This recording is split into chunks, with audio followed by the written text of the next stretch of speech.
todos, benvidos e benvidas de novo a Lectubers. Hoxe queremos falarvos dun libro moi especial, cheo de persoaxes únicos, titúlase Milu e o edificio das persoas extraordinarias, feito por Abel Tomé e ilustrado por Laura Romero.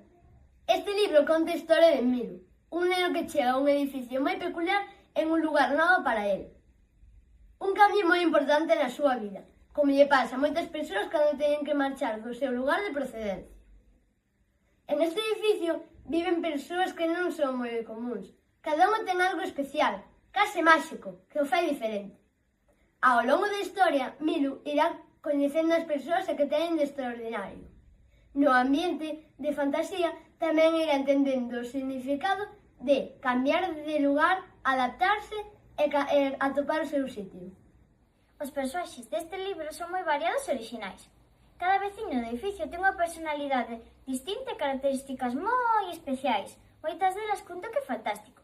A través deles, o libro ensina os valores moi importantes como a diversidade, a aceptación das diferenzas, o respeto polos demais, a empatía e a importancia de acoller ben as persoas que chegan de novos lugares. Tamén nos amosa que, inda que veñamos de sitios diferentes ou teñamos vidas distintas, podemos convivir, axudarnos e aprender cousas novas uns dos outros.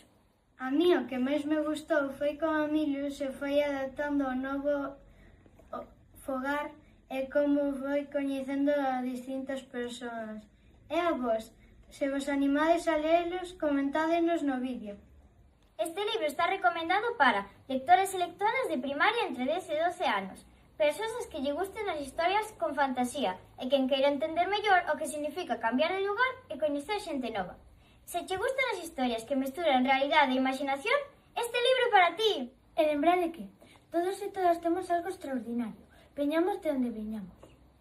A veces cambiar de lugar pode dar un pouco de medo, pero tamén hai que pensar que é unha moi boa oportunidade para facer novas amistades, facer novos descubrimentos e medrar. Este libro ensínanos que a diversidade é riqueza, que con respecto e empatía podemos crear novos espazos para que así cada persoa teña o seu lugar. Animadevos a lelo e así descubrir todo o que agocha este edificio tan especial.